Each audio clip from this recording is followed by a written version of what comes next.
Hello, heathens. Or, well, heathen. How are you? You're early today, as always. You're always so early. I appreciate it. Everything's set up. I had more time today, so I even got to stretch before going on stream. And everything's all here. We've got Frogbert. He's on the little table. He doesn't get a teacup though. On second thought, I could always just make him a smaller teacup. Thoughts for the future. Thoughts for the future. Oh, you like the BG? Thank you. Honestly, this was just a very quick edit. It was just figuring out the composition. That was a little bit of a difficulty. This is the BG that I used in one of my previous music videos. If you could even call that though. It was really more of a karaoke kind of thing. I shall make a teacup for Frogbert. I mean, we appreciate it, for sure, for sure. But we could also just give him mine and, you know, shrink it a little bit. Frogbert cute? Yes, he is. I never anticipated that I would actually make a friend during such streams. I mean, the whole loner / isolation thing is kind of, you know, my gig. But Frogbert here, he's special to me, so he gets to stay with me during my streams. Speaking of isolation, suddenly I'm thinking about the reverse of that. Let me think. I've been streaming since March 15, if I'm not mistaken. I think it's about time I start doing some collabs. Some of you already know, for sure you already know, that I intend to do a few collabs. So then, maybe next week, if you're free, we could try starving together. I know the game is called Not Starve. What is it? Don't Starve? Yeah, but we're gonna starve together for sure. But you know, it's not about the destination, it's about the journey and the acquaintances you make along the way. Hunger together. Yes, that's the spirit. If ever we can't keep ourselves fed, we can at least destroy the ecosystem while we frolic in no man's land. Now, if I'm not mistaken, the title on this stream should be Tea Party. I actually do intend to drink tea on stream. I have been sitting here boiling water for the past 2 hours. If I'm not mistaken, I should actually open up my kettle. Is there even any water left, or is it just steam at this point? It burns. It burns a little, but that's fine. You have a Coke float? Oh, sounds good. Kind of want a Coke float now, but no. I should do this properly, and like a proper lady, I should drink tea. Okay, so if Zen over there has a Coke float, I wonder what the rest of you have. I know people say you're not supposed to drink sweet things or whatever after a certain time at night, but who gives a shit? Now the question is, what tea? I actually have my tea box with me. I can't show it to you guys, but basically my tea box is a giant red foldable box that came from last year's Chinese New Year gift. Yeah, it's huge, and there was like a cat in it, a glass cat that's supposed to bring you good luck. And naturally, like the cat person I am, I had far more interest in the box than its holdings, precious holdings that they were. So now, yes, I gave the cat away. Well, it wasn't mine to begin with, and the recipient of said cat was kind enough to let me have the box. So let's see. On the first tier of my box, we have various sugars taken from various hotels. Shh, don't tell them. It's like, I don't know, I thought they wouldn't mind if I just nipped a couple of little sugar bags. For some reason, sugar is the one thing that is so hard to come across in this household. It's like there's never sugar when I need it. Sugar, Alisteia. Sugar it's got a nice ring to it, doesn't it? I can call people sugar if you want. It's like, if there's the so-called Hi, honey. Then there's probably something like sup, sugar. I don't know. I think it's got a nice ring to it. What kind of tea do you guys like? I like fruit teas, but because I want them sour. Your salt? Well, salt is very valuable. Let's make no mistake about that. Salt has a lot of uses. I feel like salt is even more useful than sugar is. You're a salted duck. Well, fair, fair. I'd probably take my duck salted as well. I guess we know what's gonna happen if we run out of food during Don't Starve, huh? Try black tea. I do like black tea. I think I like black tea more than I do green. It's just got a stronger flavor to it. But if I were to do a retake of Sus Cafe, like, you remember Sus Cafe, don't you? Sus Coffee, home to the Vanta Black, the only cafe where you can stare into the void and then the void stares back at you. Maybe at some point, Sus Cafe is just gonna get a new menu and we can put black tea on it. Tea as black as night. Nar, don't eat me.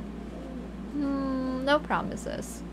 Well, I mean, if this were a real matter of life and death, I would completely eat you. I think there is no shame whatsoever in resorting to cannibalism. But the game probably won't allow me to, so in that regards, you are safe. Divoidal is welcome to consume me. Yes, me as well. There are certainly some days, aren't there, where we wouldn't mind just turning into little pitch black puddles and just fading from the face of reality forever. It's a voidy day. But not today. Today I'm in quite high spirits. I was blessed by an unexpected guest, and that was funny. It was nice to just lurk around the stairwell and watch these new guests as they traverse into my territory and sit awkwardly. They had no choice but to drink my tea. It was funny. Alright. I have dropped my tea in the pot. It's gonna heat for a bit. Just gonna let it spread, the tea bag. And I usually prefer to sweeten my teas with honey more than sugar. It's just more effective. New guests? Yes, new guests.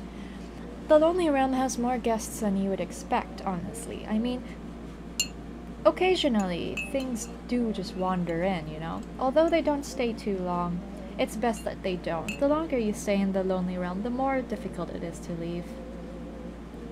Lots of things prowling the streets. I mean, just because it's called the Lonely Realm. Ara! Oh, somebody finally made use of the bad Titanic flute. I love this! This is one of my favorite memes ever. The Titanic flute gets me every single time. It's like a built-in soundtrack within my head every time I mess up. I'm just like, if nobody uses the bad flute soundtrack for me, I'll probably do it myself. I'm sure I could. I think I have the musical capacity to mimic an off-key flute. Or was it a recorder? I put flute, but that might not be quite accurate. It might have been a recorder. Same, that's me with the Wii theme. Oh yeah, for real, for sure. I love the Me theme. It's one of my favorite themes ever. I remember at some point, I think I used it in one of my shorts before, and I had to check extensively because in places, especially on Twitch, they're very strict about music regulations and copyright. So I had to make doubly sure that the Me soundtrack is, you know, that you're allowed to use it. And from what I gathered online, yes, you can. Which was very generous of the makers over there. It's so iconic. So at least that's one thing I can play without worry. Speaking of music, are you guys able to hear the radio in the background? Thank fuck for that. Oops, I cussed. Because it's my main theme on my stream too. Yeah. It's just so applicable for whatever. that I use. I'd love to use it more. Maybe I should make it a redeem. It's just I don't know how to shorten it. On second thought, forget that. I'll be my own redeem. I'll be my own me theme. Very faint? Okay, I can turn it up just a little bit. I like me some ambient music. It's my favorite genre. Although I don't really know what to call this music. It just resonates with me. I think it's because I associate it with mornings. Which is funny because I'm really not a morning person at all. I hate getting up in the morning, but sometimes when you get up in the morning and someone else is there with you, it makes it worth it. You know, just rubbing the sleep out of your eyes, and even though all your bones are creaky, just the fact that there's someone to eat breakfast with makes a huge difference. Mood to get up and go back to sleep for an hour. One of my happiest memories is it actually took place in the in-between, the between of sleep and wakefulness. I think there's something that's very hopeful about being in bed and you look around and there's a friend or a family member and you just sort of nod at each other like, yeah, I'm awake, but we're not gonna do anything because it's Sunday. You know, that vibe. And when you just sit there under the covers with somebody else in the same predicament as you, but you're unhurried. There's no reason to rush. It's just you have the whole day to do whatever you want. It's great. It's a wonderful feeling. And it's something that sadly happens less and less the older you get. Oh. Okay. Okay. So the tea I tried was Twinings of London. 4 red fruits tea. I would like to say something nice about it, and I'm sure it's quite good on its own, but it's not working for me right now. I don't know, maybe it's coming off a little... It's not mixing quite well with the honey. I guess maybe honey doesn't work with fruit teas as much. Wow, fancy. I guess it is, but to be fair, it is the one and only Twinings I have in my tea box.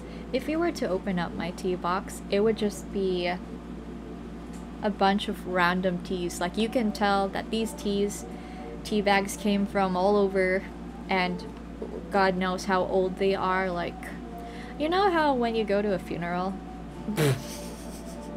you go to a funeral and they'll have like the little table at the side with all of the refreshments, and sometimes they'll have tea bags, especially for the people who are on duty watching the casket and all.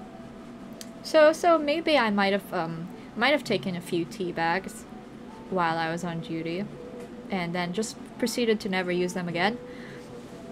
So they've been sitting with me, and let me think. The last time I went to a funeral was about...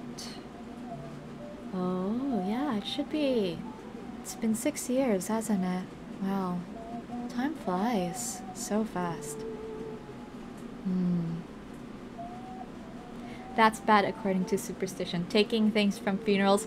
Yes, you were correct. Actually, I only found out at that specific funeral. But I have always had the gift, in the sense that I do not have a gift at all for superstitious things. Like, where I'm from, you have a lot of people who are a little bit on the sensitive side to, I guess, outer-worldly influences. And that's never happened to me. Like, maybe I've had a few small encounters, but never enough for me to warrant extra caution. Although, to be fair, when I did tell the driver that I had like a tea bag in my pocket from the funeral, they took a lot of extra turns in the cemetery to, I guess, I don't know, it's kind of like when you're doing an epic drive and you're trying to like lose your tail, something like that. It's like we were literally trying to give the bad luck the slip, and I was like, okay, I'll just sit there. Yeah, I remember my mom and dad scolded me really bad for taking a handful of candies from the funeral, and I made it Ooh. Uh, well, I think... Well, after I learned that tidbit of information, I decided that the safest way to go about it is just loophole it. I mean, take what you want and then just eat it. So I would, like, if I were to take candy from a funeral, I'd just eat it at said funeral. Which in its own way has its own challenges. Because imagine you're at the funeral and they're done with the service. People are coming up, you know, they're getting in line, saying goodbye to the whoever's in the casket, giving their kids trauma by being like, oh, here you go, say goodbye to Tita Romel or whatever. And then it's like, okay, so there's a kid by the casket trying to look at a dead body, and you're like, ah, now is the perfect time for you. Just as that kid starts crying, just wait for the kids to start crying. Then nobody will notice the sound of crinkling plastic as you eat 1 or 2 or 4 or 5 candies at once. Because that's what you don't want to look like. At a funeral, you don't want people to think you're just there for the food, right? So you gotta hide it. That is so specific. I mean, not that I ever specifically tried waiting for a child to cry at a funeral to use it as an opportunity to stuff my mouth. I mean, but I thought it would work. Theoretically speaking. As you can tell, I do not particularly hold children in a high regard. Well, no, that is false. I respect children in the sense that I am kind of afraid of them and would rather not interact with them if possible. Kids are scary, okay? Like, they are the perfect mix of hopefulness and surprising intellect. They can be very... they notice a lot of things adults don't. And if people say dogs are a great judge of character, I think that certain children are also a great judge of character. And besides, I watched Home Alone, okay? I watched Home Alone. The kid there is nuts. He is a devil. I watched Orphan. The kid there is... We don't talk about Orphan. Okay, moving on. But yeah, children are scary, and I respect them. And if it was between fighting one 15-year-old, no, I think because I saw on Twitter recently there was something like, would you rather fight 2 15-year-olds or 15 2-year-olds? I would take the 15-year-olds. A 15-year-old you can reason with. You can bribe a 15-year-old and you don't feel so bad about smackdowning with a 15-year-old. But 2-year-olds, 15 of those, I don't think I can take it. I will just succumb to my fate right then and there.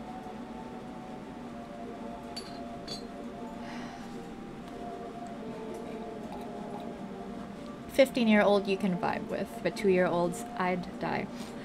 Agree. Although I have to say, at the same time, it's really scary sometimes how fast their intellect grows. Because, like, let's say in your head, let's say you know a 2-year-old, and you know them. It's like they are toddlers, and you will forever know them as the random 2-year-old that you are somewhat vaguely related to. You don't remember how, but it's like you show up for a family dinner and they're gonna be like, oh hey, insert 2-year-old's name is here, and you're like, okay, fine, I'll go say hi to the 2, and then you go to them, and then, oh shit, why are they so tall?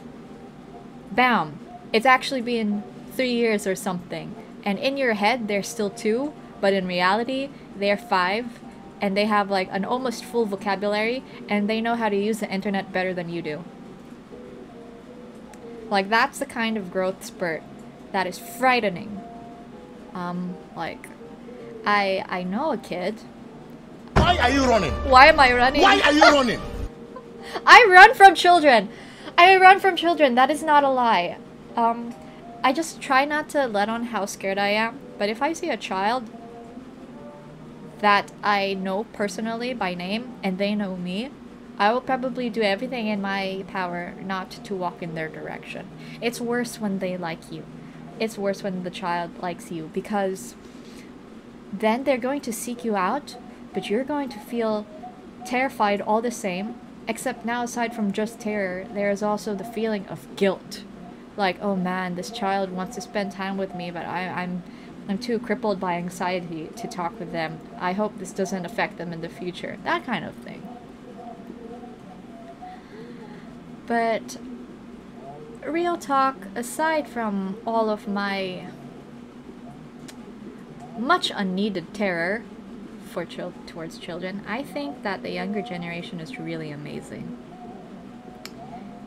Indeed, I have a cousin who clings to me. I'm like, I'm not a good role model. Yeah, there's also that.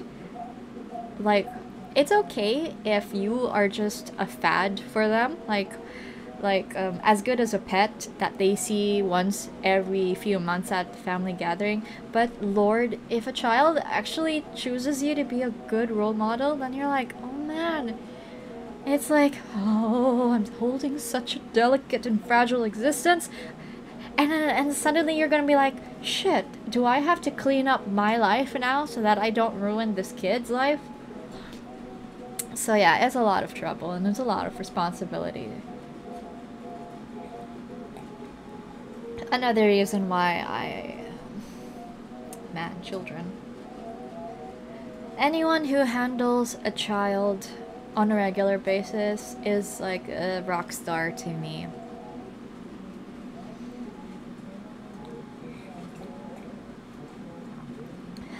I already ruined my own life, why drag someone else along? Precisely. It's one of the reasons why it's so nice to just be a free bird, just out in the wilderness. The chaotic streams of information and money and all of those things that converge to create a comfortable life. Imagine you're just out there on your own. It's nice.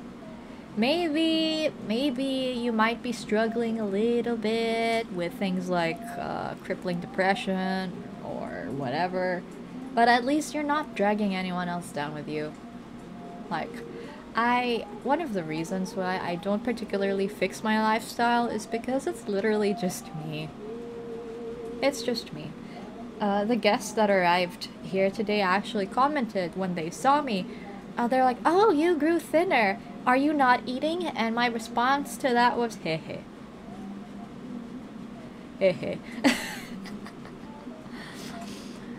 I'm never having kids. In this economy? Same. I mean, I'd consider it, but I can only see my funds working out for me and a partner. Having a child, and not to mention education, is very expensive, and the things that they need now, like devices, technology is expensive. We didn't need those before, but kids nowadays will need it. And even if they don't quote-unquote need it, I would still want to give it to them because technology offers them so many possibilities. Like, they can learn amazingly through technology. The creativity is at all-time high. I would pressure myself to give my kid the best technology so that they can learn and use it and develop skills because it's amazing. The kids these days are so talented. I say kids though, but I mean like teenagers rather.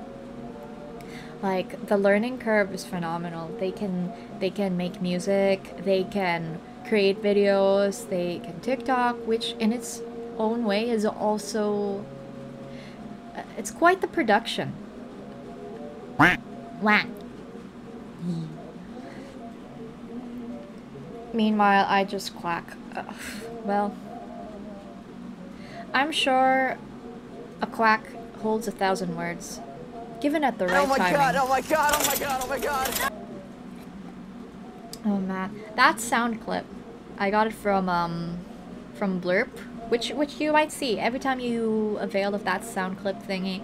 You see that little icon that pops up. I don't know, just thought I'd tell you guys, because if you guys intend to stream and also make your own renewables with channel points, you might want to check it out. I mean, you folks, you witnesses seem to be having a ton of fun with it. So I assume it works. That sound clip sounds like the same energy as I have the power of God and anime on my side. Yes. You know, thanks for reminding me about that clip. I love that clip. I'll see if Blurp has it, because I'm gonna add the shit out of that clip. But that specific clip that you played just now, apparently it's from, what was it called? Stranger Things. Yeah, it's Dustin. I love Dustin from Stranger Things. I wonder when the next season is out. I know they had plans, but it got pushed back because of the pandemic. Well, I'm not in a hurry. I still have a ton of Netflix shows that I haven't even finished. Ooh, I haven't watched it. Oh, really? I'm surprised. It was really big a while back. But you know what? No harm. I haven't watched a lot of big things. I'm bad with thriller horror. Okay, well, give me a moment. Well, Stranger Things, as someone who has sampled it for you and meshed it the way you can follow my jet stream through it, because let me tell you, it's not that bad. It really wasn't that scary. In fact, I'd hardly even call it horror. It really just felt like an 80s alien kind of thing with, you know, with better production, because the aliens looked legit. But like, it was really chill, and I'm not into horror, actually. I'm not into horror. Yes, you guys have to believe me, I'm not into horror, even though I keep playing horror. Or rather, I get spooked very easily. But like, despite that, one of my favorite films of all time is It. As in Stephen King's It. And if I can watch it and try to make everybody watch it, then let me tell you, Stranger Things is definitely not as scary as that. I guess what makes it fun is the dynamic with the characters. The kids are very endearing, and that's usually what gets me through any horror thing. So like, not into horror keeps playing horror. It's true though. Actually, why did I play horror? It's because I like the concept of horror, but I don't like being scared. I like scaring. There's a difference. And I guess one of the reasons I eat horror content like no tomorrow is because I guess one of my ambitions is to one day write a horror novel. Yeah, actually, come to think about it, I want to write a horror novel. I'd love it. To be honest, I feel you. Horror is fun, but I don't like screeching. Yeah. I mean, I'd scream for your entertainment, but on a regular day, maybe not. Maybe not. That's why, now that I think about it, I think one of the things that got me through yesterday's horror game, The Closing Call, I almost forgot that it was horror because I was so taken in by that one dialogue with all of the high school kids. It was really funny. I tried playing Ib on stream a few years ago, but I stopped after getting chased by a mannequin. A pixel mannequin! Quality screen I need. A pixel mannequin. Well, I don't know if you were there for my Witch MV. Okay, I know you were there at some point in the Witch's House MV stream. I don't know if you were there for that particular stream, but I do scream a lot with various pixel things. I got chased by a head. First it was scary, after that it was just shameful. Because how am I losing to a floating head? It doesn't even have limbs. So eventually terror is just, you know, replaced by the fear of failure, that kind of thing. Ib though, I would love to stream it sometime. In fact, actually, when I was making my portrait overlay, the one that I used for Witch's House, I got the inspiration for that after watching Ib's recent trailer.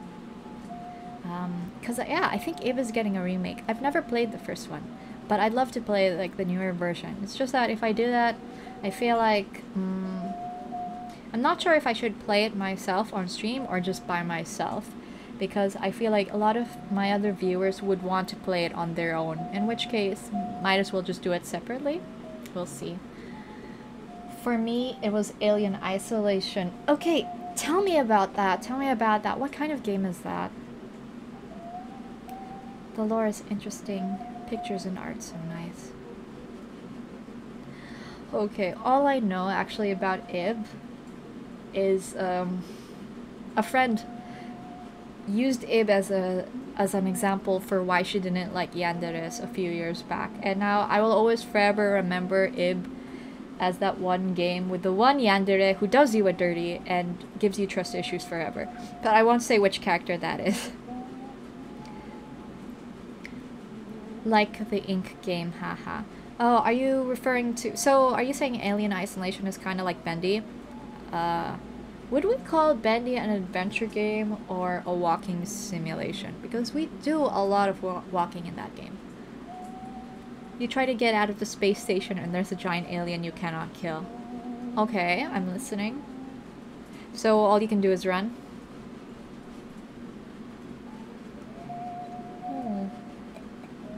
My tea is cold. I have so many regrets right now. This was a terrible combination.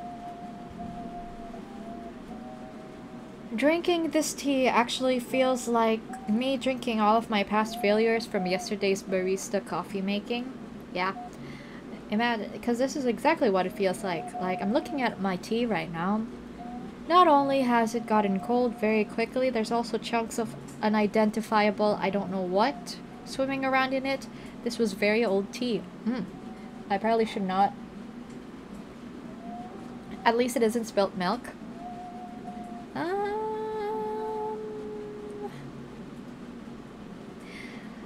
Oh, I think it might be the leftover. Oh, right. I was nervous before stream, actually. So I ended up drinking a shot of Bailey's. It's the same cup. I just poured fruit tea into a cup that still had Bailey's in it, and then put honey. No wonder it tasted atrocious. No wonder. I need a palate cleanser? Good God. But I'm gonna drink it though. I'm gonna finish it. I'll finish what I started because I ain't no quitter. Spitters are quitters. I'm gonna drink all of it. Let me just... I'll just chug this terrible tea and leave it behind me and make something better. Oh gosh, hang on. Let me just fix my chat. I'm trying to read at the side. There we go. Oh? Oh god. Bad food choices, bad life choices. It's true.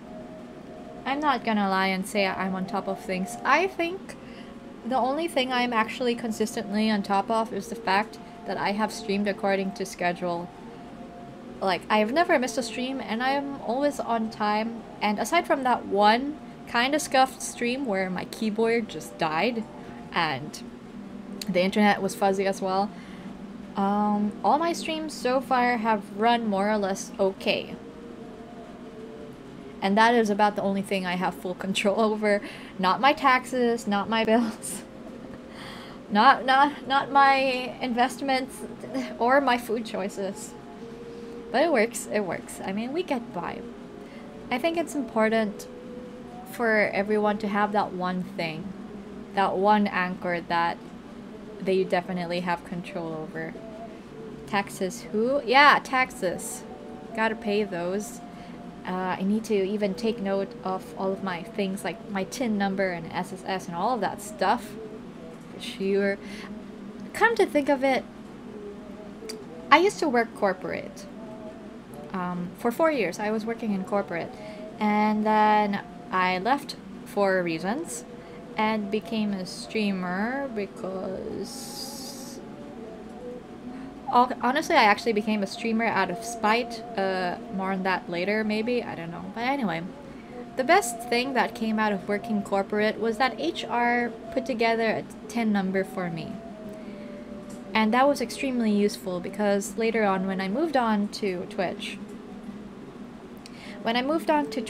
and you know, of course, one of the reasons people try so hard to hit affiliate is because that's how you get monetized. So when I was setting up my Twitch stuff and the payout, it required a TIN number.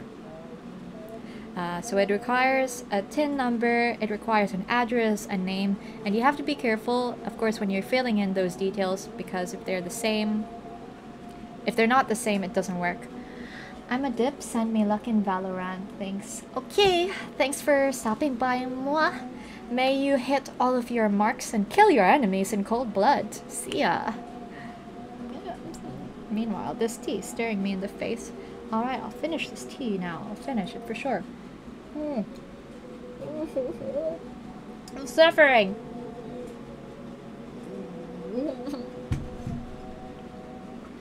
Oh! It tastes worse when you try to drink more of it. Ugh. Alright, anyway. Bad memories go away, bad memories go away. On to the next cup. Oh my god. Ah! Sorry. My kettle is actually it's actually made of silicone. It's one of those foldable kettles. So I tried to open it and it just sort of like melted. It's fine though, it's fine. I just need to hold it in such a way that I can put the plug back in. I sip my watered down Coke float. Gosh, is that good for you? I don't know. I love Coke. I drink Coke more than I drink water. Again, don't follow me. But I'm extremely picky about the state of my Coke. If it doesn't fizz when I open it, and if it doesn't burn, I don't want it. Oh no, it really isn't, huh? That's sad. I hope next time you get like a live Coke. It takes the fun out of it when there's no life left in the Coke. You like flat Coke? What? Oh my goodness!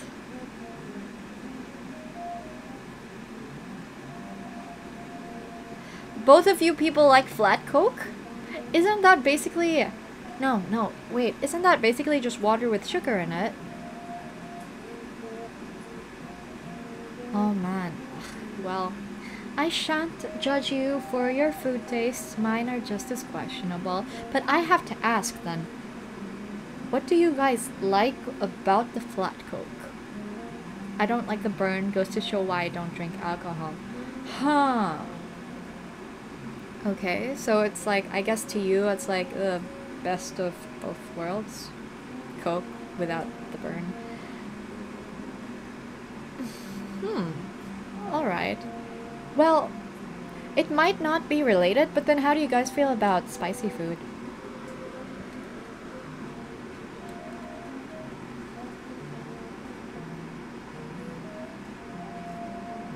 I like it cold though, but not the fizz. Alright. Alright. Huh, interesting. Okay. Maybe there is a connection after all. So you guys, you don't like spice? Okay, one likes spice, one doesn't. So maybe it's just a matter of preference, really. I like it, but my mouth does not. You remind me of someone who likes spicy food tremendously, but almost seems to like it specifically because it hurts him. Yeah, it's funny like that. Bit of a masochist, that one. My aunt gave me more watered down Coke float. I guess she likes your tastes, or rather she's familiar with it.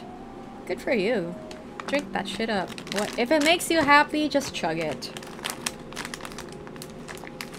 I am now opening another random snack from my box. This box is just full of things that people give me that I don't eat because they're not my type, and now I'm trying it out. So the snack I just opened is knickknacks.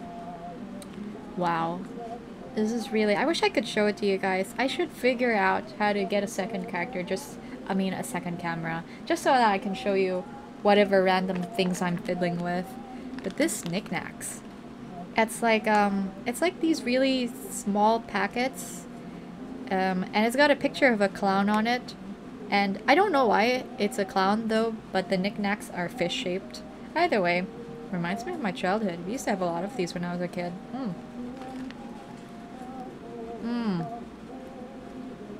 Oh god. I feel like I should I feel like the title of this stream is not very accurate. I called it Nighttime Tea Party, thank you for affiliate.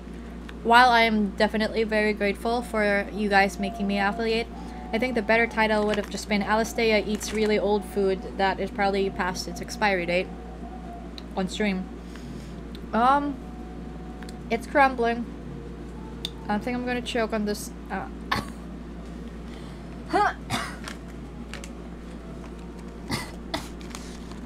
It's so crumbly. It's. I just took. Ow! The kettle. The kettle. The kettle. It burns. But I bought it because it was on sale and it was pink. I'm gonna drink some water for that. Yeah, one of these days it's just gonna be a food-centric stream, and I'm just gonna eat random snacks and just rate it. I don't know, is that a good idea? I don't know, actually. Since we're just chilling here, I should ask you guys, if you'd care to share, what kind of content you would even like, because, well, I don't know, I want to be entertaining for you. Get snacks from everywhere. It's been ages since I've been to a supermarket. But I might just try going to a supermarket sometime and getting one of every childhood snack I can find, and we're just gonna rate them. VNs are fun.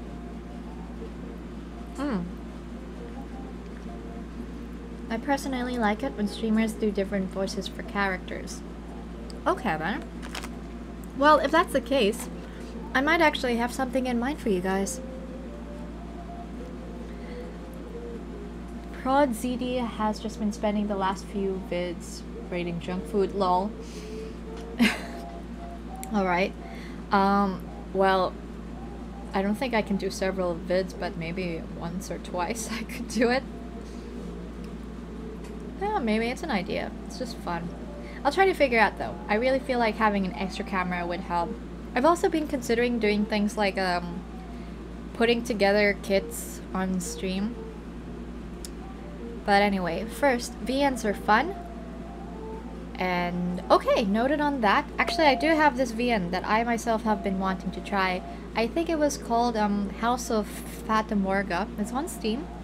But the reason I was a bit on the edge about streaming it was because I did a few reviews. I checked a few reviews, and apparently it really has a lot of trigger warnings.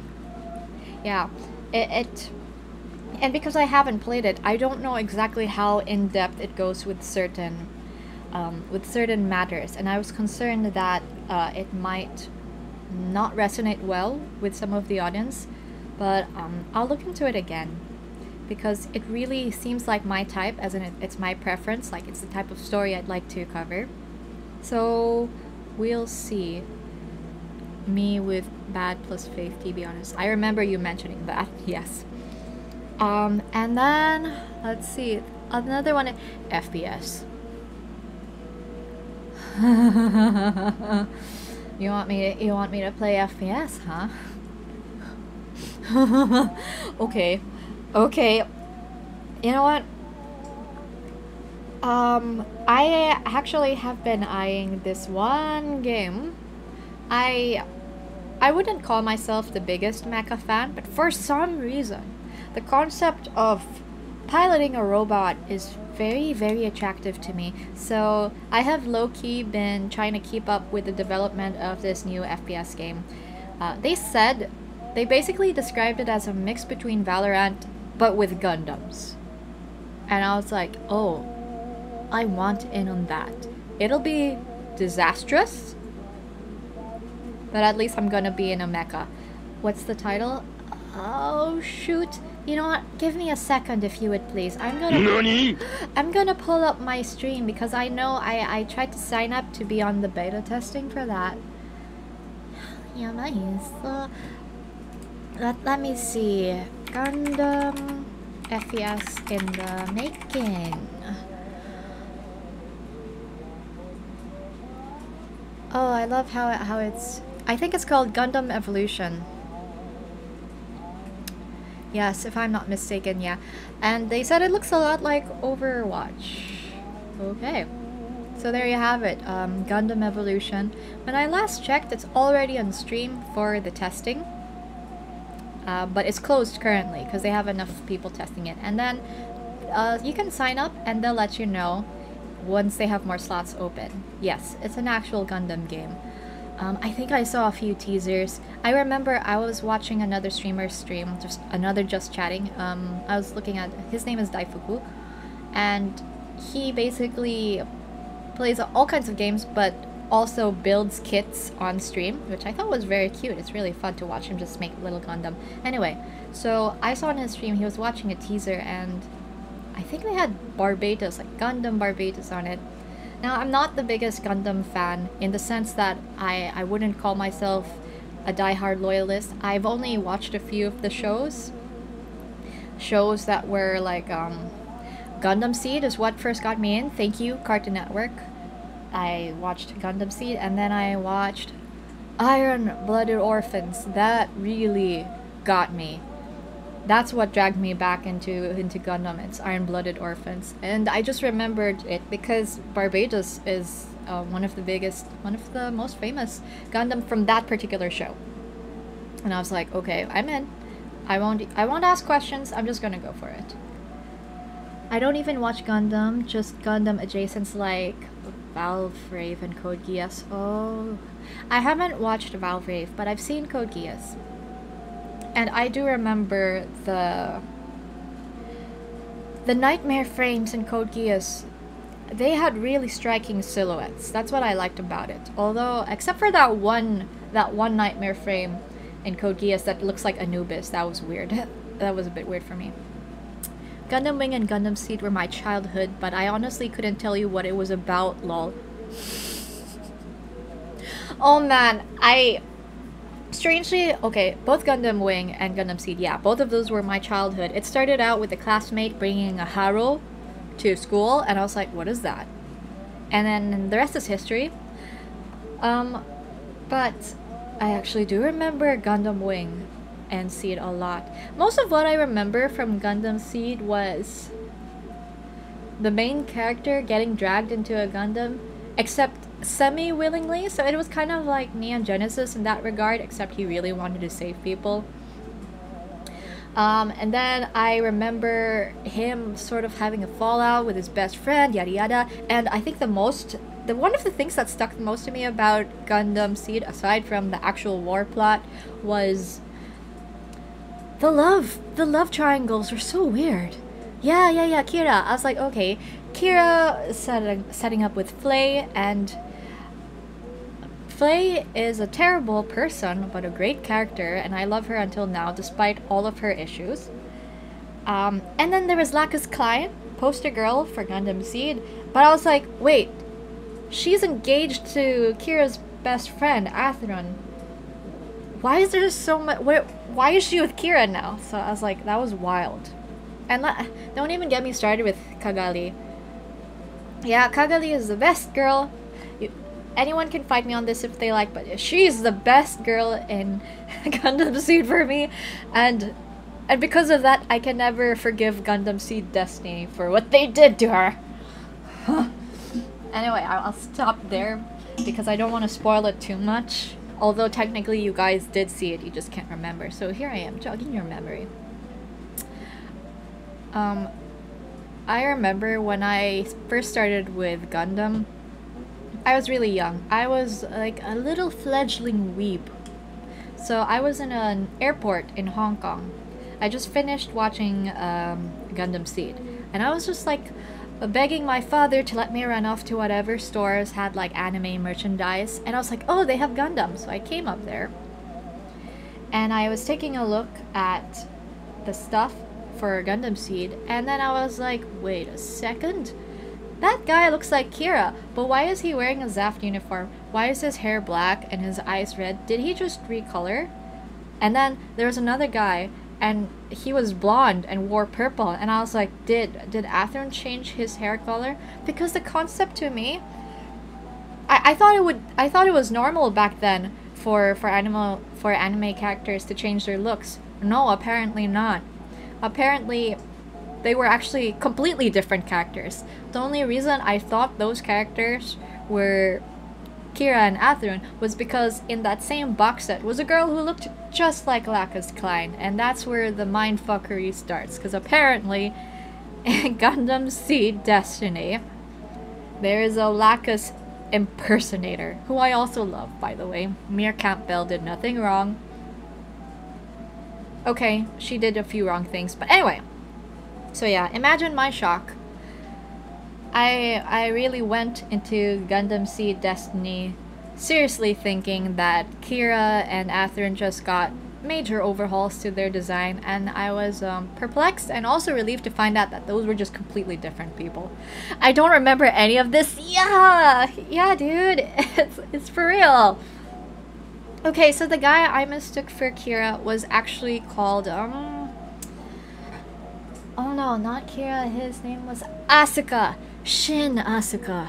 Yeah, he was the protag of Gundam Seed Destiny up until the point that the writers were like, he is making too many fucks ups, we need Kira back. Like, legit, that's how it went down. It's like, Shin Asuka is a very angry guy.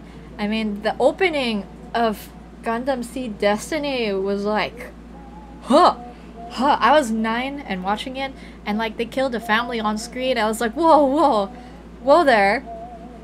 I remember it so vividly. Like Shin's family was running. I think that there was a scuffle between Zaft and the Earth Alliance somewhere in near neutral territory. But anyway, it got caught in the crossfire, and there was like this whole scene where he's running with his little sister, and she looks important because we have so many close-ups on her, and I was like, okay, that's gonna be a major character. And then while they're running, she drops her cell phone down this creek, and Shin goes to get it.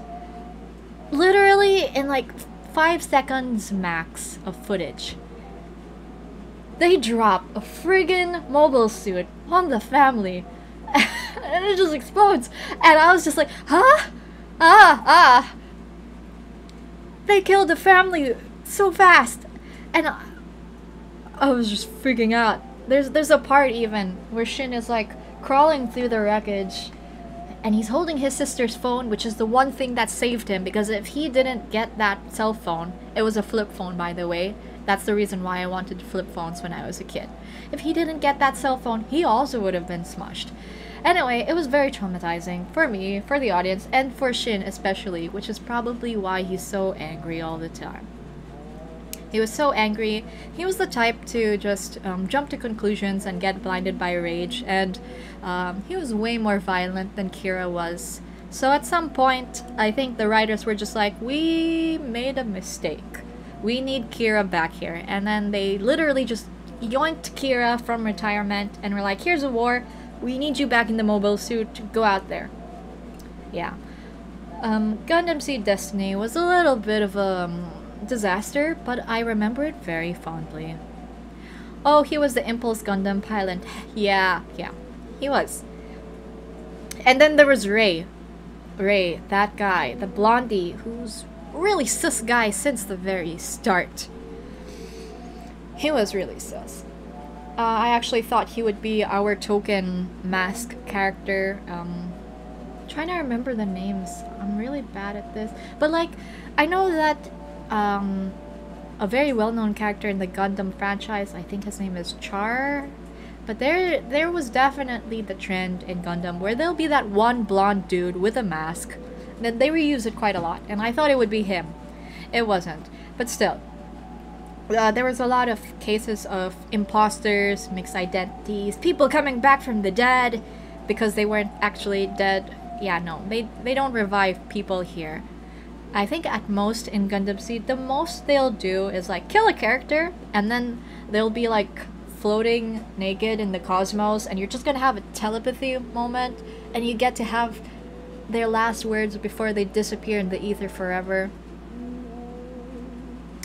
Yeah, it was wild and very confusing, and weirdly enough, it made a lot more sense to me years later after I watched Gundam Unicorn. But anyway, I mean, I know exactly what you're talking about. Good, because like I was listening to myself talk about it and I was like, what is this shit on steroids? It sounds like I'm talking about drugs. But glad to know I wasn't imagining it. But yeah, the Gundam franchise, really crazy stuff. I wish I could get more into it, but every now and then I do like to drop by, watch a series, because a lot of my good friends are fans, and if I don't understand what's happening, I'll just ask them. They will literally pause the Netflix to give me an entire history lesson. That's how extensive the Gundam franchise is, and even though I used to think they were in completely different worlds, apparently quite a lot of them are actually just part of a singular timeline. It's just that there's huge amounts of time in between them. We're going through literal eras and ages. It's like how if Earth had like the Paleolithic era and whatnot, and then just era to era, it's the same apparently with the Gundam franchise. Ugh. Man, good stuff. I just took a sip and then realized I didn't put any tea in it, so I was basically just drinking boiled tap water. Give me a sec. I'm gonna open the tea box and look for something else that I can just throw in there. I have peppermint. Peppermint, you can't go wrong with that. Used to be my favorite. What else have I got? I'm trying to save the peppermint for when I have guests. I don't want to give guests the old tea. So I gotta just like rifle around in the corners of the box to find the oldest tea I have. And I'll take the bullet and I'll drink it so that my guests do not have to. What is this? More peppermint. That is a lot of peppermint tea I have in here. Nande? Is this... Did I drink all the tea? Was that the last? No. Okay. Alright, let's try this one. Frauenwunder tea. Hibiscus, yeah. Okay. I remember this tea. I got this tea in Germany, I think around 3 years ago, before travels got restricted. And I did not know what I was getting. I really just got the tea because it was relatively cheap. A lot of things are cheaper in Germany than you would expect. And because it was pink. Those were the only reasons I bought this tea. Heizen, bring to Brurfer RP. You know, I once considered RPing on stream. I mean like writing. Like I was thinking, oh maybe I could, because I've seen a couple of other streamers, they also write in stream, and I wondered though, like it seemed to do well, although I wonder what exactly is the appeal of it. I don't know, what do you guys think? Like, because essentially they are silent. I mean, you do need to concentrate a lot if you're going to write. But do you think people like those streams because they like reading what they're writing? Sorry, what's RP? Oh, forgive me. Okay. RP basically would be roleplay. And in the community that Zen and I are from, we mean it like a literary roleplay. So imagine Dungeons and Dragons, but you know, it's all words on a screen. And we really use the word literary before roleplay because we write it like we would a novel. Yes, I mean, the community that we're from, very old. I think it started in 2013. And back then, it's like the kind of roleplay you'd find on Twitter. But then, as the years progressed, the entire community grew their writing repertoire, and now it's like you can have a single reply, which is anywhere between 2,000 and 8,000 characters long. So it's that kind of thing.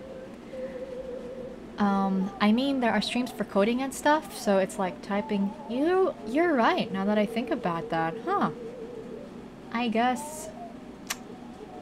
I mean, coding I can understand, though. Coding is extremely elaborate and a bit on the innovative side, I would think, from what I've heard about it, because there are different ways to make code and different streams of logic. So I would think that maybe people would want to watch coding streams because they learn things, is what I assume.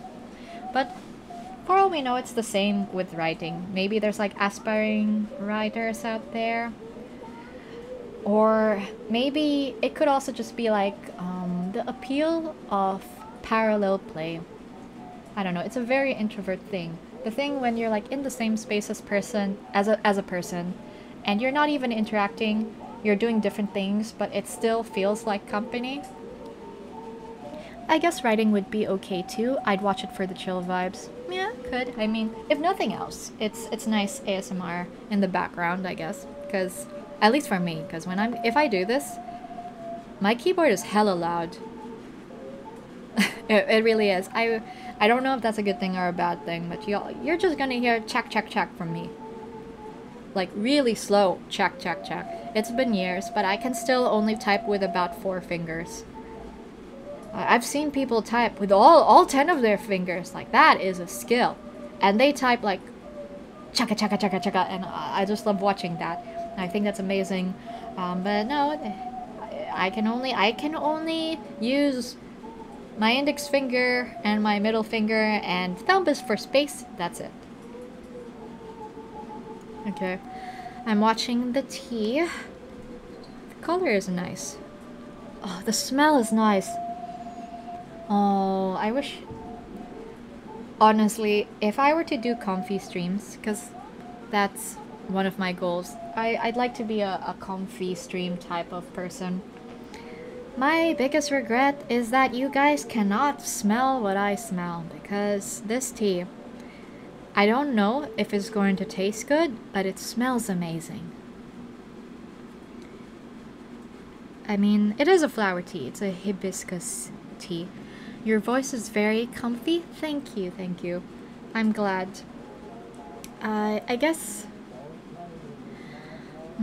Being a small streamer, naturally I have gravitated towards various guides online. Like, I mean, all streamers want to grow, right? And so I read up on things like inspirational quotes by other streamers, or 7 life hacks and stuff and all of that. See is that, no problem.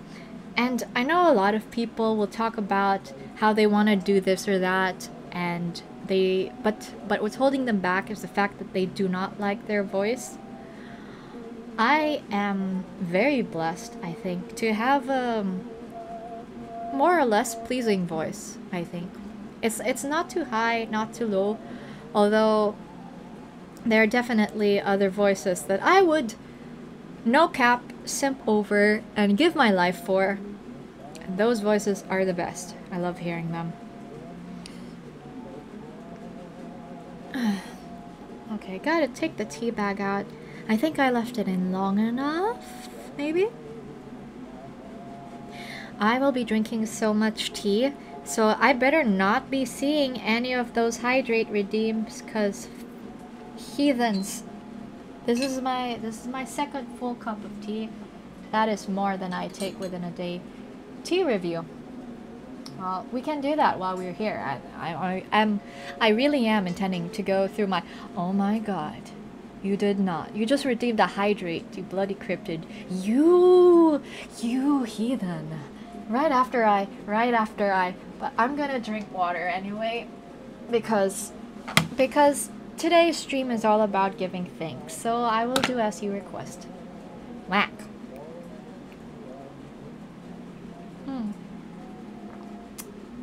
The sound of me drinking water. Ah yes, I'm copping out to the audience by drinking as much water as requested. But I ain't no sub, I'm just generous.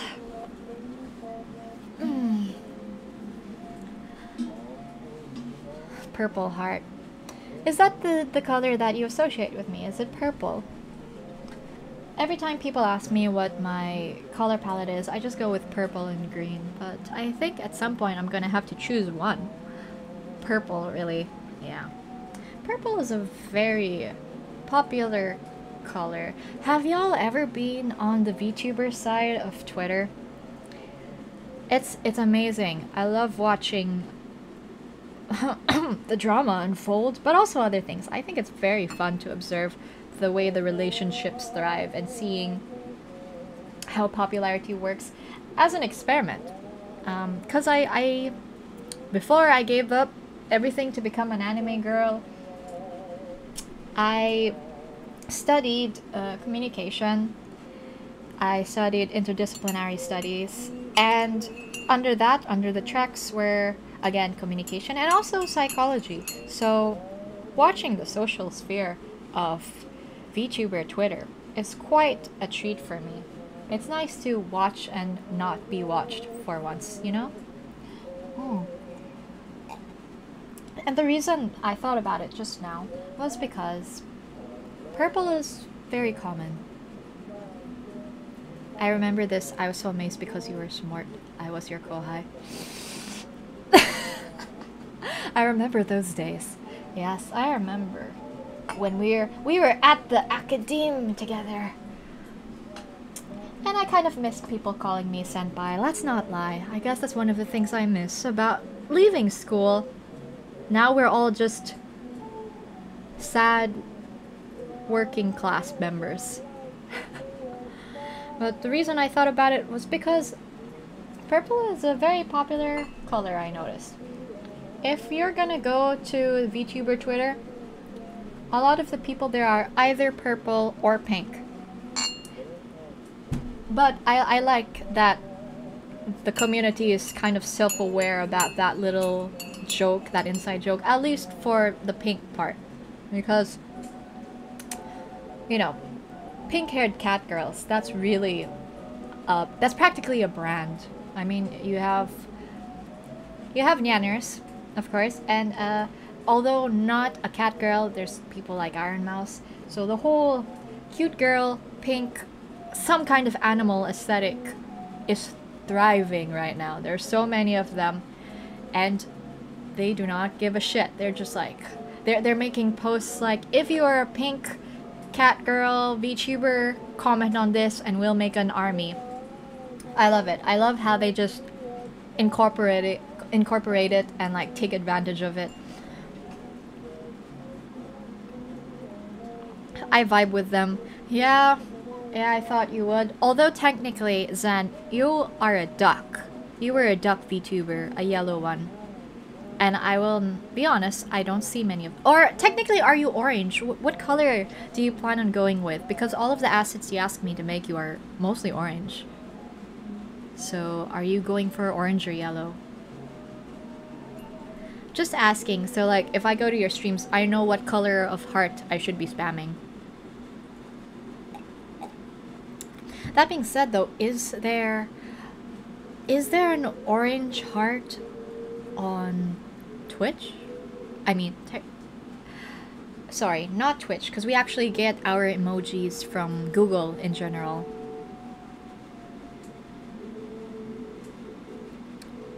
I know there's a yellow heart. Well, if all else fails, that is... What is that? Is that a pizza or a nacho? There's an orange emote. Okay, noted on that. We can use the orange... It's a Dorito. Noted. Is that in the standard? Well, whatever. I will find out. I'll find out when I visit your streams. I vibe with them. I love the camaraderie. I will always appreciate camaraderie. I mean... Introvert and loner as I am, I think camaraderie is a wonderful paradox, because camaraderie is the concept of just vibing with other people generally, and camaraderie can exist between loners. Like, I remember when I was watching Arcane, as in the Netflix show for League of Legends, there's this one line of dialogue that really sticks to me. I won't give the context for it, but basically there's an older man, Singed, speaking to a younger Victor, and he has a line that goes like, "Let's be loners together," and that is basically right now my defining definition of what camaraderie is. So every time I see it, I find it like such an interesting phenomenon. The kinds of things that people can bond over. Because there's bonding in general, and dare I say the human race is very good at finding things to bond over. I mean, sure, we start wars over really dumb shit. But like, the way that we can imprint on inanimate objects, what the heck? Hi, Samsara! Hey, welcome to the stream. It's a very chill stream today. You done napping? Hmm? I think last I saw you were heading to bed for a short cat nap. Hmm.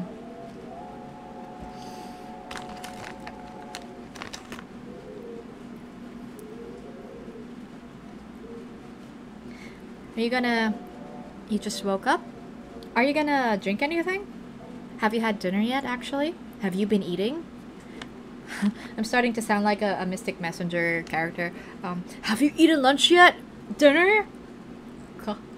Not good to skip meals. Yeah. Drink tea with us.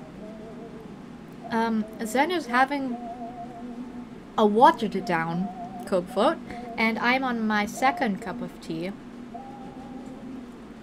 So the first one was actually pretty bad. I was very surprised by how bad that tea tasted, because I'm just rifling through my tea box, and that box is full of teas from various points in time, so some of these are years old. I started off with a Twinings 4 fruits red tea. That tasted terrible. Although it may not be the tea, but the fact that I used this cup to drink Bailey's before the stream because I was nervous. And so anyway, I chugged that down. It was lukewarm and it was suffering. Moving on, my second tea is from a brand called Alos. Is a Bio Pioneer Site 1974. Okay, this is German. And this is a hibiscus tea. And I don't know what I'm doing wrong, but it also tastes terrible. It smells amazing though. Oh my god, a Mystic Messenger root from Alice. I mean, ideas. I mean,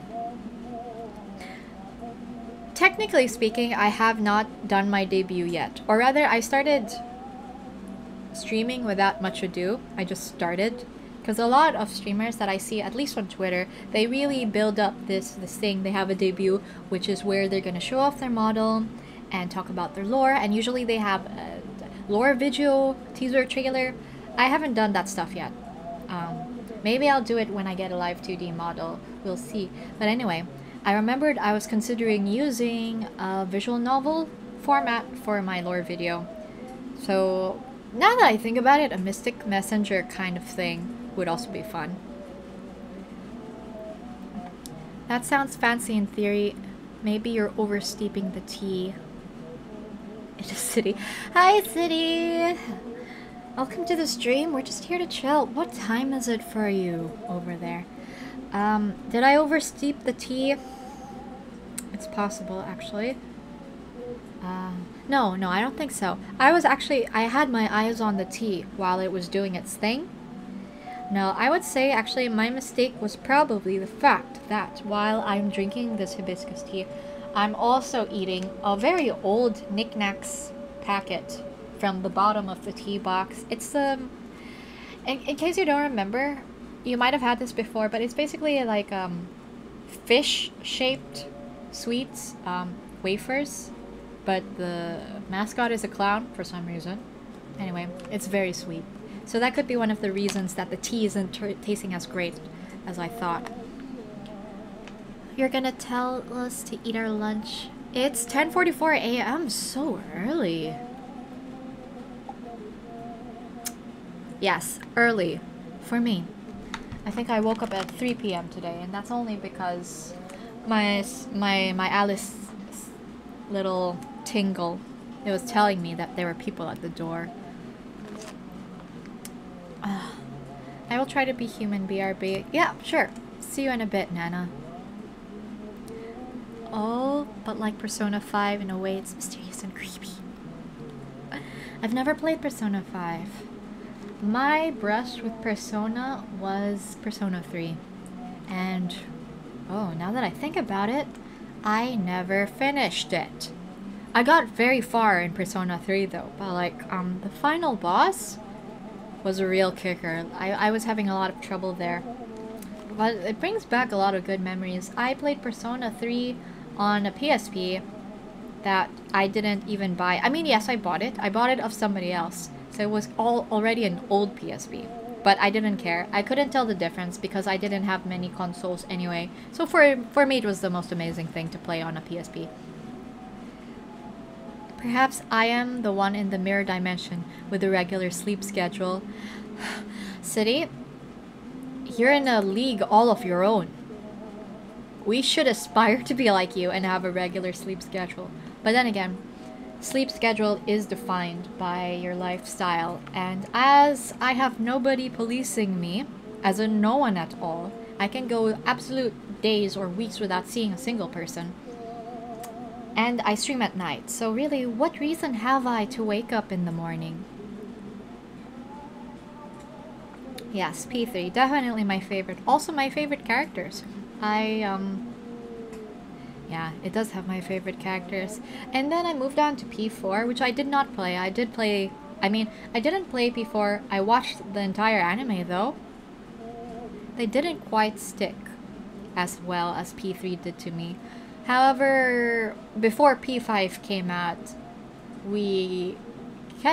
I'd say we could call P4 the poster child of that specific series, because they really made a lot of content for P4. Like, they made all these mods, and then I think they redid the game, and then there was the dancing game as well. I'm just weak. I can't stay up after 1 AM. I played P3 Portable because I wanted to date the boys. Same! There's something about the guys there. I know that most of the time when you all see me on stream, I'm usually drooling over a girl. A terrible girl, because like the worse of a person she is, somehow the more I like her. Oh god, I'm starting to see a pattern. But anyway, I like guys too. And the P3 guys were definitely great. I wouldn't call myself into shotas, but I do like a good age gap. The whole disparity between positions and the various ways that those from different age groups will try to compensate for that. I just think it's endearing. And then there's also, well, the other guys were also great. I'm trying to remember their names though. Akihito, I think, was one. Yeah, I liked him. His design was very nice. Although the first one I ever really went for died. Akihiko, yep. Yeah, that's him. Yeah, the fighting game and dancing all night, they sure milked that. Yes, they did. I would actually maybe consider playing Dancing All Night, because I like music, and it seems fun. Dream Daddy stream, maybe? Not quite my type, but I do have a bunch of dating sims lined up. I have a really, really adorable dating sim I'd love to play sometime for you guys. It's called Doki Doki Literature Club. Yeah, I'd love to play that. It's the cutest thing ever. But come to think of it, I also have, I think, a few dating sims that are mostly male choices. But one of them I played by myself and was not too impressed. I think it was something like The Men of Yoshiwara. It's like the concept is old period Japan, and they're like in a way they're the male equivalent of geisha. Art is pretty, but it wasn't my jam. The guys felt a bit flat to me. I don't know, I just couldn't. I got through one route, which had the one who was most my type. And then I was just like, needs more murder. So I let that one go. Aside from that, I do have Amnesia sitting around. I think I have... You know what? I should just open up my stream and read to you guys all of the games that I have been hoarding over the years. Shinji. Shinji was really great. I'm so glad.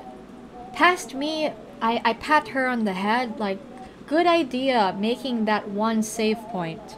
Because if she didn't make that save point, Jesus. He would have been lost to us forever. Reading stream. Monster Prom, let's go. Actually, Monster Prom, I should get back to some... You see, there was actually somebody I have been speaking to, another VTuber by the name of Val.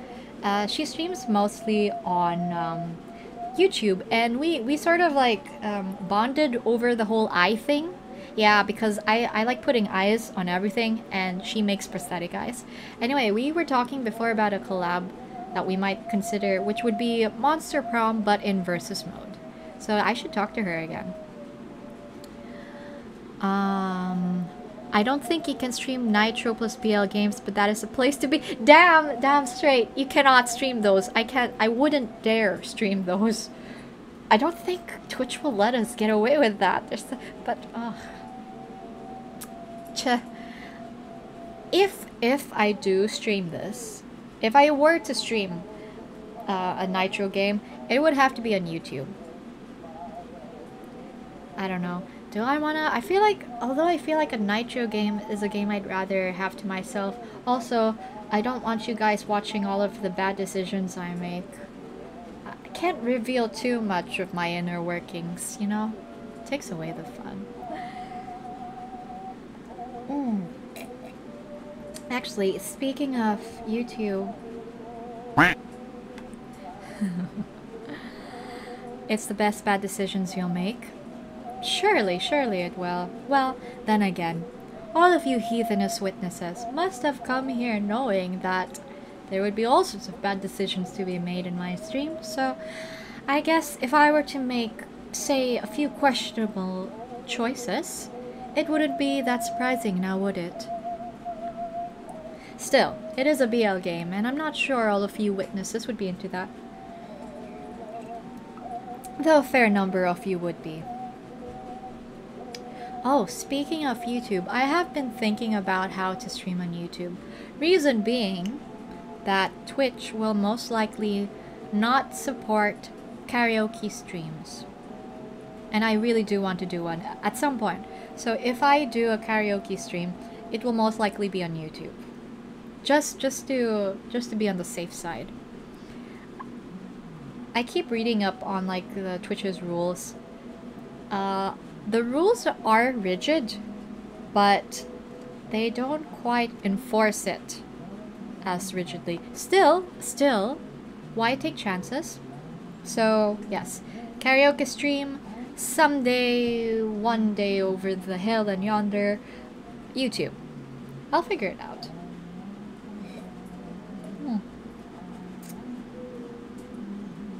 As soon as I figure out the reverb, that is.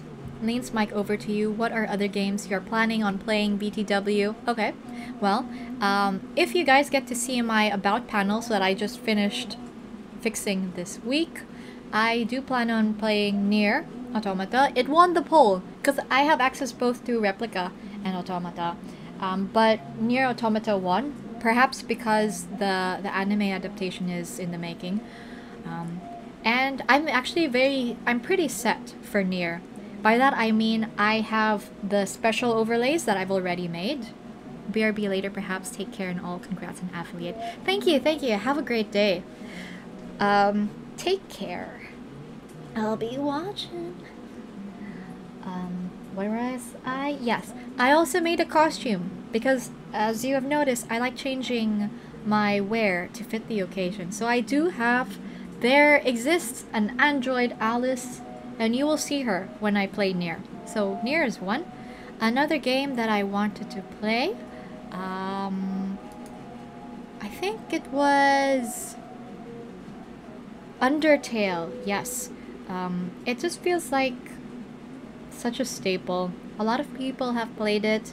I've heard many good things about it, and so, a friend suggested that if I were to play Undertale, I should do it while I'm still a small streamer. I don't understand why, but I'm like, okay.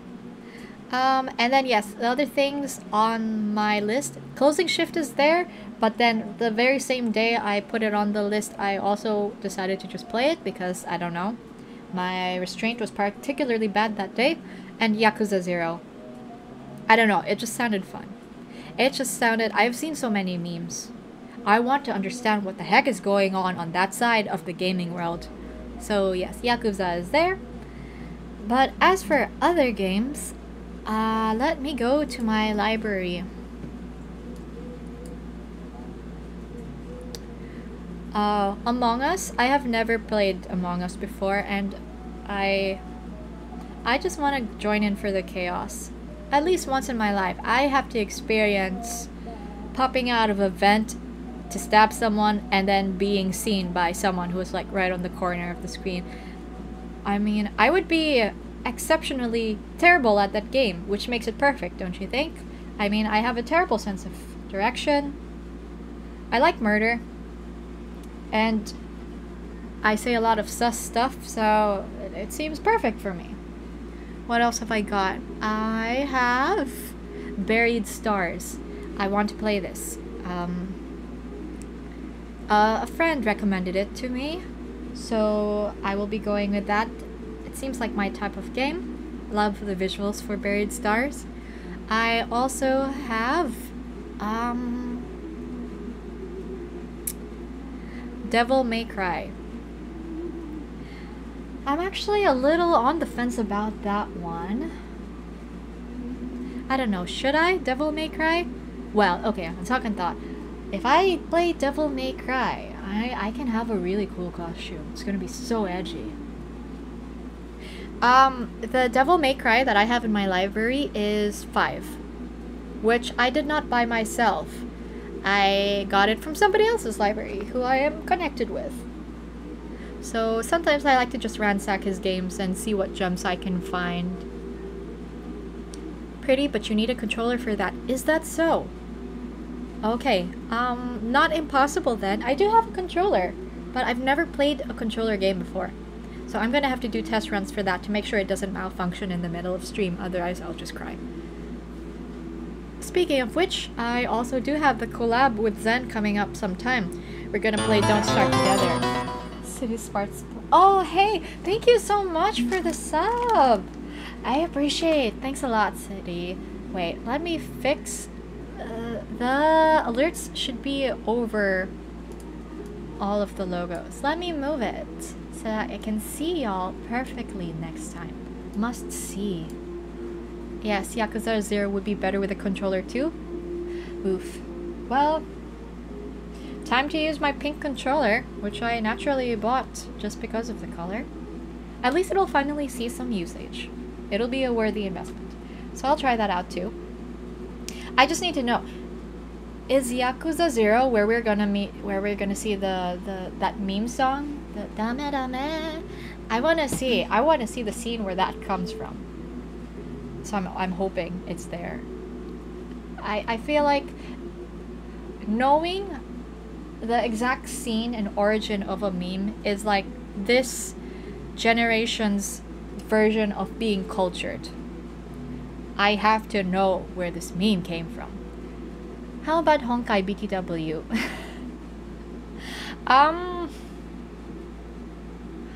I have Honkai on the computer. Yes, I do have it. And I also considered it because it's a MiHoYo game. You're gonna be seeing Genshin, so might as well play Honkai as well.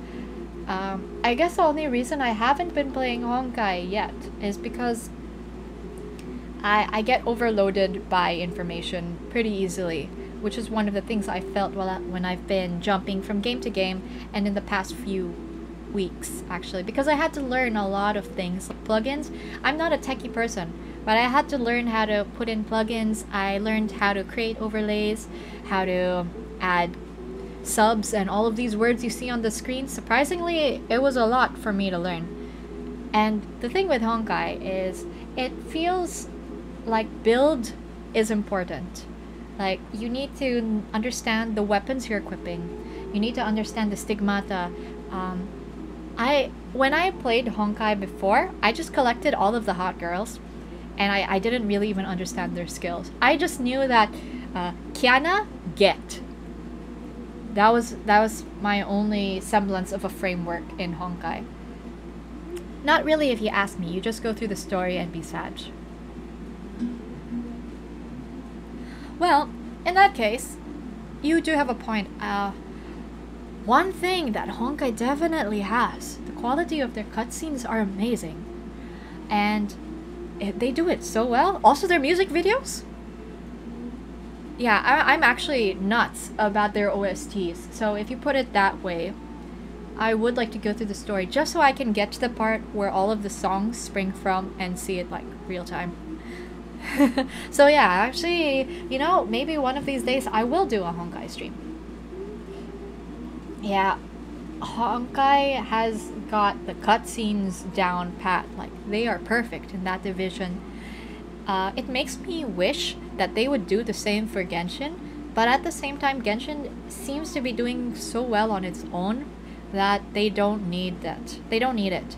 Because the cinematic universe, quote-unquote, of Honkai seems to be like one of its driving features.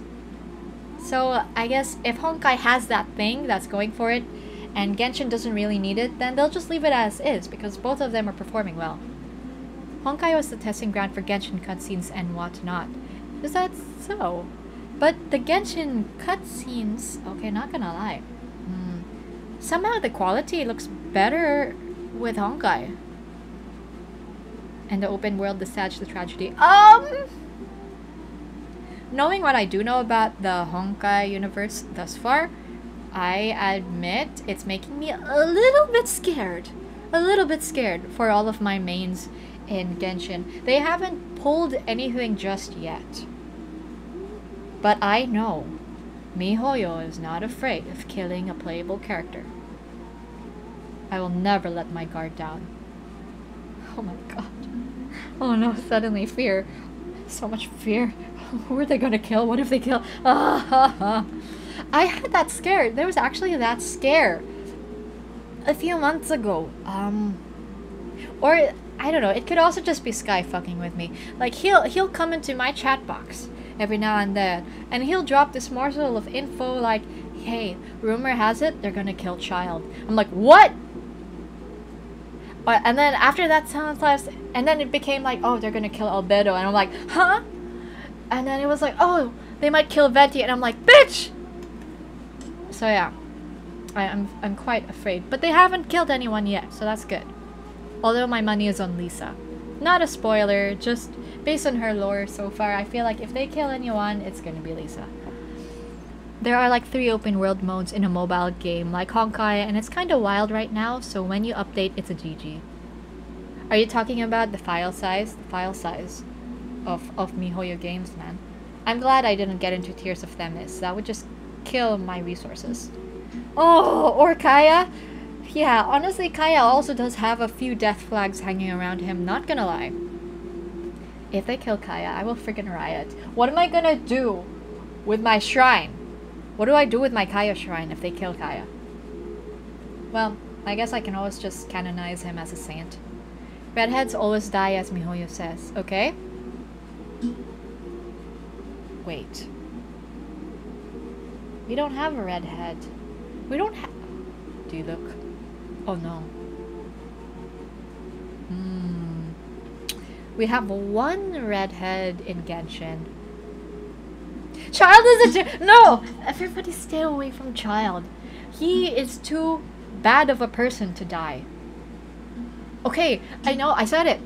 Child, sure, Child is cute. And totally my type.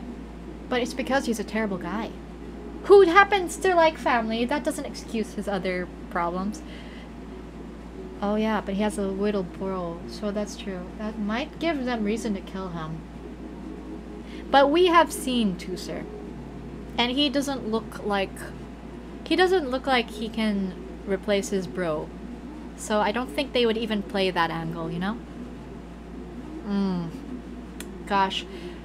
I'm surprised the Archons haven't died yet.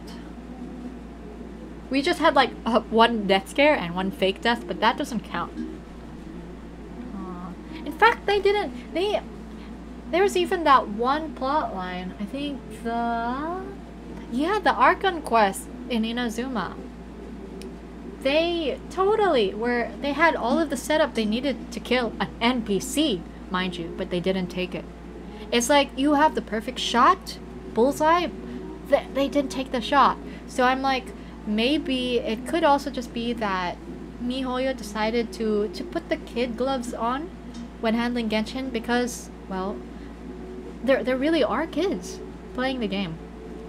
Like, I do feel the audience for Honkai and Genshin are different. And to give a sample of that, I do have a friend who wanted to get into Genshin, and I did try to help her out there.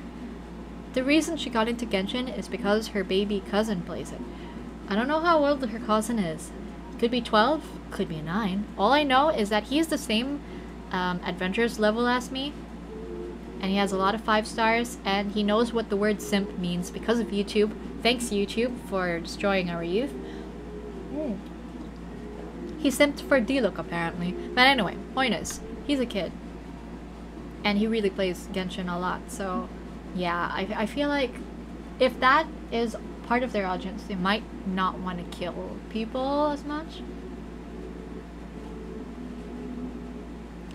The face when MiHoYo likes passing on mantle, so whoever you're closest to in a very personal level will go poof. That is true, that is true. The whole mentor thing, that's also true. But that being said, Traveler does not seem particularly close to anyone. Actually, I do find that interesting. The way that Genshin decided to handle its protagonist. As we can see, Traveler gets into all kinds of things, and close to anyone your own sibling. Okay, well, if you put it like that, but our own sibling isn't a playable character. Still, it is possible for them to die, you never know. But like, I find Traveler themselves to be sus. They get dragged into a lot of debacles in various nations, small things, but they also have this quality of being very distant from everything. And it's this reason that I do not trust them. Which makes me love them more. Because who doesn't love a good mystery? Ah yes, I absolutely adore anyone who I cannot trust. Is it bad taste? Well, we've all decided in this chat that bad decisions are the best decisions. So, now you know. It's a good juxtaposition of distant but helpful. They're Outlanders. So, yes, that is true. That is absolutely true. And also the fact that we do not get called by name. I found it... Yeah, I mean, when you look at Honkai, the player is, if I'm not mistaken, the un-admiral. And yet you still know that the main character is Kiana. Move over to Genshin, you play as the main character and you get to name them. But it's almost like a clever way of saying that they can go by many names and neither of those names will be their true name. The characters throughout the entire, there's no way to code it, I think, so that they actually say your name. So all this time you've been helping them as the Traveler, but you will still only ever be Traveler. Not to mention the way that Traveler is so unaffected in their demeanor, really. They are helpful, but also like all of these situations are just stepping stones that they take in order to find their sibling. Let me think, how many times have I even seen Traveler get upset? Maybe once. It was that one incident with Scaramouche. Even Scaramouche remarked on it. But that was the only time. So many things have happened in the world of Teviat to warrant a stronger reaction. But sympathy and strong emotion, that doesn't seem to come naturally to Traveler. I like it. One can say, of course one can always say that it's done in such a way that you can self-insert just a little. But honestly, no. I don't think so. I think passiveness, no, rather stoicness in itself seems like a personality trait of the Traveler. Like, I mean, an example is, if you look at their dialogue options, Traveler has two modes. One is what I like to call the PR mode, in which case they assess the situation and really reply with whatever is best. Or two is the jest mode, because some of their responses are kind of cheeky, but like there's still no actual strong recoil or whatever to what is happening in front of them.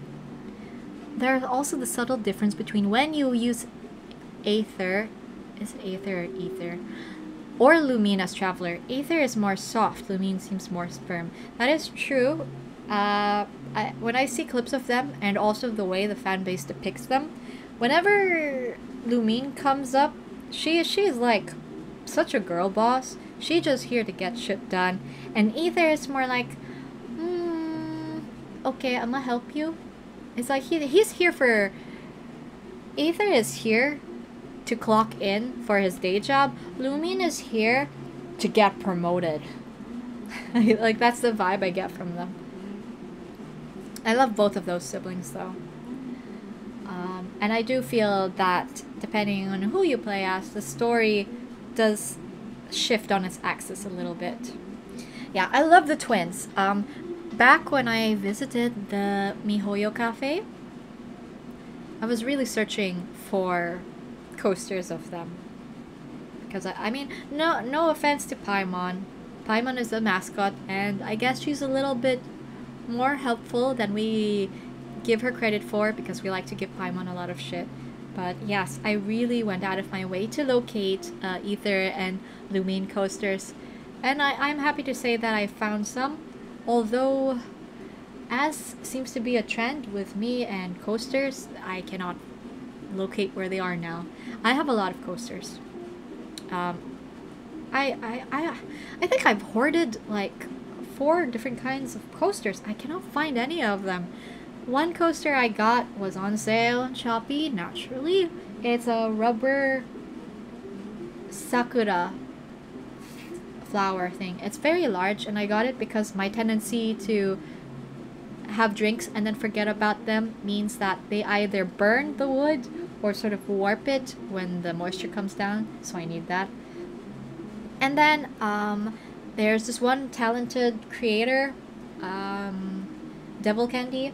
They make really nice things from resin, and they once made a special coasters that have like Cardcaptor Sakura decals in them, and the resin is pink, so naturally I could not say no to that. So I have those coasters as well. Then I have random Harry Potter coasters. Aoi-chan, I have to go. Subs must do rigging for my child. I shall catch your stream again next time. Sure, go ahead. No problem. Have fun rigging. I'm excited to see what your kid is gonna look like. Congratulations on Artheval. Thank you, thank you. I look forward to making better content for y'all. Thanks for dropping by. See ya. Are? Sunday, I have a break.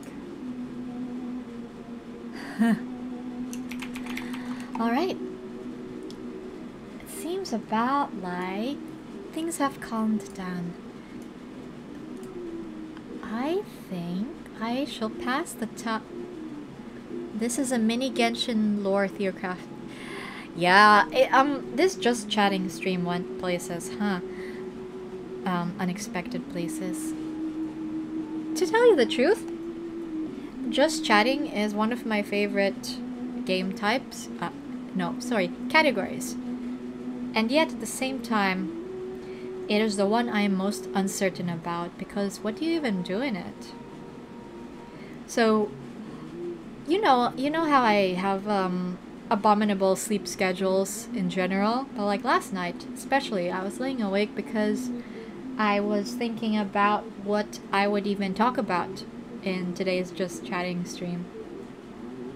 And I am not at all ashamed to say that I went an entire hour through a theoretical conversation that I would have on this stream that naturally never happened. It do be like that. My only regret is I can't even remember what the topic was. You chill and rest your voice. Is that how Just Chatting goes? I see. It sounds similar to and it's practically, it also doubles as an ASMR stream, doesn't it? Actually, how long have we been on? Oh, wow, I can't believe we've been talking for this long. It's been an hour and 50 minutes? Time really does fly. I was going to ask about the theoretical convo, but you forgot the topic, GG. Well, no. I actually remember the topic. It's just the exact turns of phrase that I can't seem to recall, which is a pity because in my half sleep I am most articulate, but here, well, I suppose it shouldn't actually matter how well I voice it, because after all, for this particular topic I need to speak from the heart. And the topic was really just thank you, I guess. A lot of the people who support my streams are people who know me personally, and their support is invaluable. Yet at the same time, while I've been streaming all this time, I've had like this little concern at the back of my head. All this support that you guys give me, it made me wonder if I really deserved it. Because it's like, you guys knew me before this, and all of you are just kind and supportive people. And I thought that you were supporting me simply because we know each other, and because I was your friend. And it made me doubt the quality of the content I was putting out. But then, when I thought about it for a while, how I mistook your support as something almost like an obligation, and then I thought that I was actually doing you guys a disservice, because I don't think you would do this just because we're friends. I think that you guys actually genuinely have been paying attention, and you've been logging in, you've been giving me your time of day, your feedback, your voices in chat that make everything so much livelier, and that's authentic. And I guess part of it is thank you for getting me this far, and sorry for doubting you. I really appreciate you guys. It means a lot, because when I started this venture, I came in out of spite, as I said previously. I came into this out of spite because honestly, I was going through a period in which I had nothing going on for me, and I had certain friends who've been telling me for the longest time, oh, you should be a streamer. And yet, I couldn't tell if it was serious or not. And then I just had a moment, I think I was drinking tea, and I was like, you know what? Fine, I will be a streamer. And I did it just to say that I could.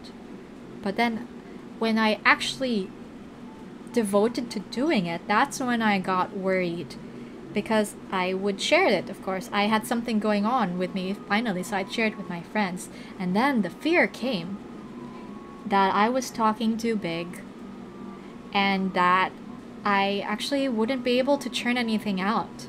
So knowing that I had people knowing me, knowing the way that I declared my dedication to this, knowing that you guys were watching, I was like, can't let them down. I have to do my best for this.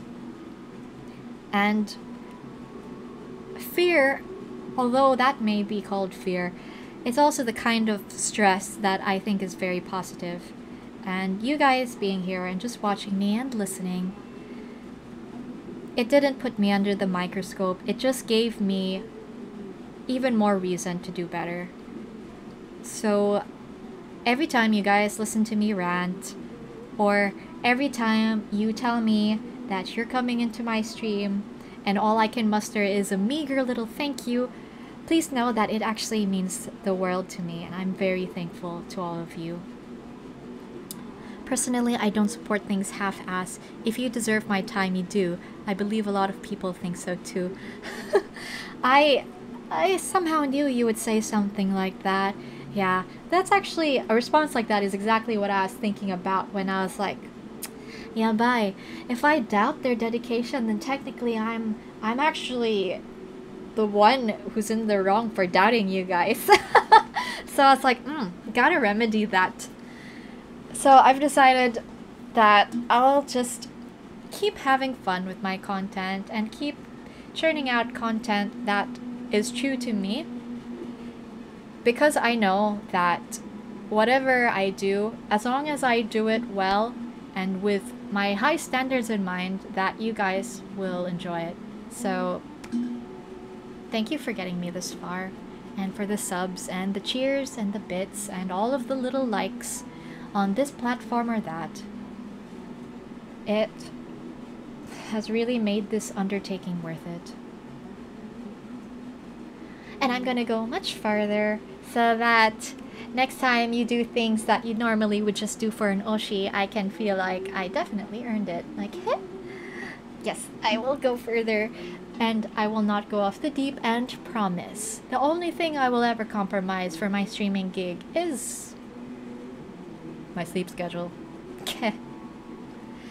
Well, maybe though, just for laughs, I should maybe put a redeem that says, because I have a hydrate, you bloody cryptid. Maybe I should include an eat, heathen. And, every time I include that, you won't know it, but I will, like, increase my food intake by, I don't know, 1 bite. I admittedly don't eat much. It's because I forget to eat. And also, I'm just really enjoying what I'm doing. That alone sustains me. I don't really need food to fuel myself. Besides, it made me skinny. Skinnier. I can fit into all of my old clothes again, which is wonderful. Not that I'd ever use them because I don't go out, but still, I can feel pretty.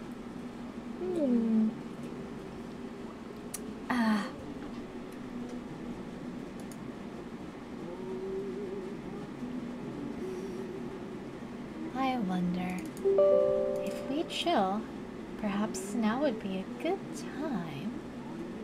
Are? There it is. Oh right, last question from me. IDV when? Hehe.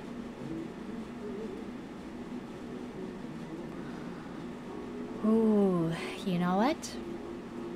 Wait, I need to ask. I need to clarify, because are you asking Alisteia, or are you asking about streaming IDV or when we play IDV together?